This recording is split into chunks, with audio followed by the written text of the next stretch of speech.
ये उपलब्धि श्री ठाकुर जी का क्या क्या जो बोला गया, गणेश क्या है, गणेश शब्द का अर्थ क्या है, गणेश को क्यों पूजा किया जाता है, इस सब के ऊपर ठाकुर जी का, श्री ठाकुर जी का जो देवादेवी के ऊपर ठाकुर जी का बहुत सारा बोला गया। तात्पर्य क्या है, विष्णु क्या है, शिव क्या है, और दुर्गा क्या है, गणेश क्या है, इसको बहुत सबके बारे में ठाकुर जी ने बोला है। नॉर्मली देवघर में मंदिर आश्रम में सरस्वती पूजा किया जाता है, वाक्य देवी बोलते हैं, सरस्वती पूजा किया जाता है।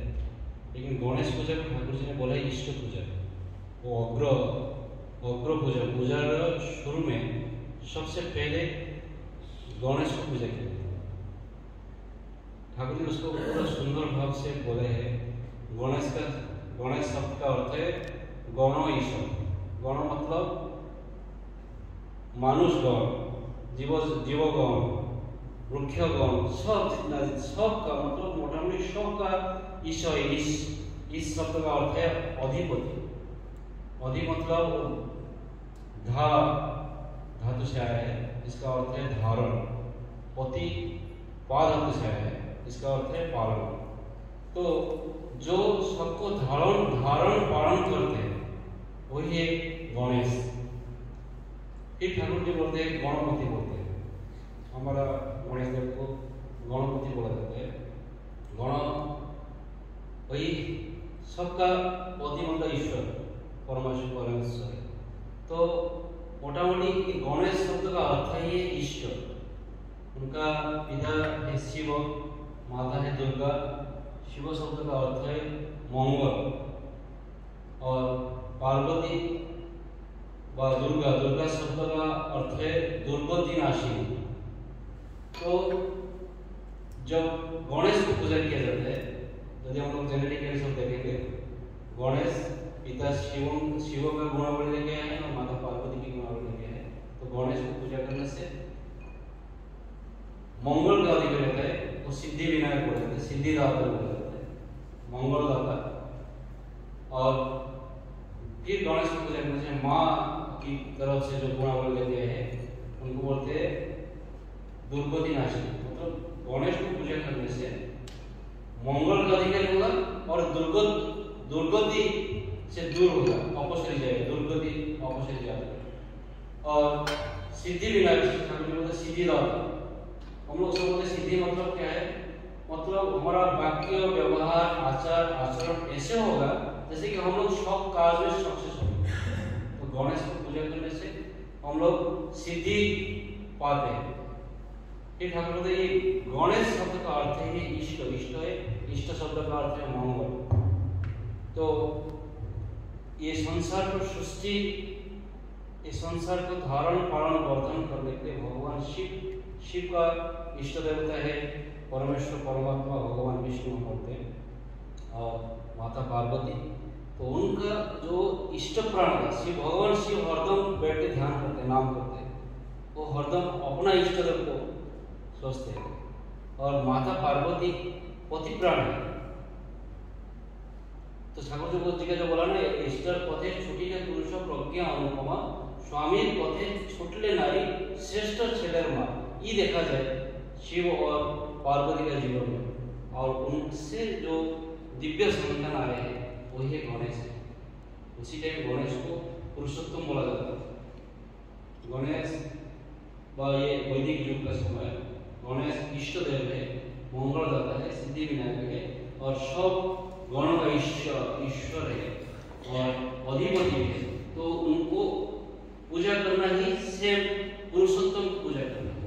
तो गणेश ही इष्ट देव, इसलिए सब पूजा से पहले ही इष्ट का पूजा किया जाता है। ठाकुर जी ने और उसको अति सुंदर भाव से धातु भाव से बोला है। और पूजा शब्द का अर्थ ठाकुर जी बोले पूज धातु से है। पूज धातु का अर्थ है जिसको हम पूजा करते हैं उनका गुणावली, उनका चरित्र अपना जीवन में, अपना चरित्रों में चरित्रायित करना ही पूजा का वास्तव है। तो गणेश को पूजा किया जाता है, मतलब उनका चरित्र वो कितना महत्वपूर्ण करते हैं, वो धारण पालन वर्धन का मूर्तों का विग्रह थे, सबको सबको पालन करते थे, परिपोषण करते थे। इसीलिए गणेश को इष्ट देवता, इष्ट भाव से पूजा किया। तो उनका जो चरित्र कितना थे और लोकोपरी थे, वो जो सब लक्षण ही पुरुषोत्तम का लक्षण। तो इसलिए उनको पूजा करना मतलब हमारा चरित्र में चरित्र करना। लेकिन आज को जो जितना सिर्फ पूजा होता है उसमें से उसका तात्पर्य कोई जानता नहीं। गणेश को बोलते गजानन बोलते हैं। ठाकुर क्लियरली बोल रहे ठाकुर के साथ आलोचना हुआ है, ठाकुर कि गणेश को गजानन ठाकुर बोलते उसी टाइम छोटा बालक का देहांत हो गया, उसका सर भगवान शिव ने सर काट दिया जो पुराण में लिखा गया।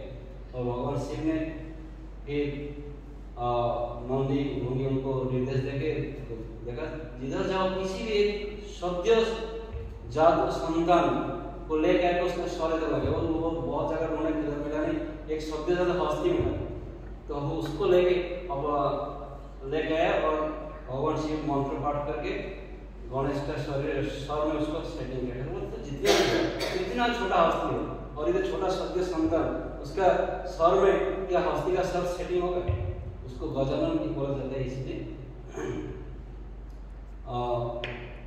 इसलिए कि वो विद्वान है, हस्ती जैसे सोचते हैं, उनका दिमाग शांत रहता है और बुद्धिमत है, ऐसे ही गणेश बुद्धिमत है और वो सबको एक्सेप्ट करते, सबको ग्रहण करते थे, सबको लेके चलते थे।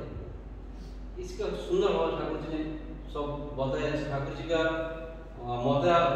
मत में जो जो देवादेवी शिव क्या है, ब्रह्मा कैसा है, विष्णु क्या है, ऐसे ठाकुर जी पर सुंदर भाव से बोले। यदि हम लोग ठाकुर जी का सोनापन नहीं होते तो ऐसे चीज हमको पता नहीं चलता। ठाकुर बोले नारायण के पास शंख चक्र गदा पद्म जो अस्त्र रहता है, शंख का शब्द, शंख का अर्थ क्या है, चक्र का अर्थ क्या है, गदा का अर्थ क्या है, पद्म का अर्थ क्या है, तो सुंदर भाव से बोले तुम्हार তোর তার সম্পদ তোমার ভিতরে গর্জে উঠে দুষ্ট বুদ্ধিকে দমন করো, মরণ করো, নিরসন করো, সবু যাতনার উপশম করো ও সমস্ত শান্ত করো। तो सब शंख जो नारायण का शंख है, शंख शब्द का अर्थ है सबको शांत करना। चक्र बोलते क्रोध धातु से है मंगलमय करना, जो कर्म से सबका मंगल होता है वो चक्र का तात्पर्य है। गदा का अर्थ है गद धातु से है, इसका अर्थ है गुरु गंभीर वाणी में सबको वाग्मी करना। और इसलिए वैदिक युग में माता सरस्वती की पूजा किया जाता था, मतलब वो वाग्मी वो बोलते ना विद्यादात्री और वाक्य देवी, सरस्वती को वाक्य देवी बोलते थे। तो ठाकुर बोलते हमारा वाक्य ऐसा, हमारा कथा ऐसा होगा जैसे सबका हृदय को हम जय कर सकते। और गदा पद्म पद धातु से वर्धन, जीवन वर्धन, आगे बढ़ना है, वही पद धातु का तात्पर्य शंख चक्र गदा पद्म तात्पर्य। हम सब लोग सब एक नारायण का एक छोटा छोटा अंश, सब एक नारायण। यदि हम लोग वास्तव में वही जिनिस समझेंगे शंख चक्र गदा पद्म का तात्पर्य, तो वास्तव में हम सब एक नारायण का रूप है। यदि वास्तव में हम लोग ये हमारे पास में वही अस्त्र है, हम भी इसे नारायण का चरित्र को हमारे चरित्र में चरित्रित करेंगे तो हम भी देवता बन सकते हैं। ठाकुर ने ऐसे बोले सुंदर भाव से जो देवा देवी के बारे में ठाकुर ने बोला।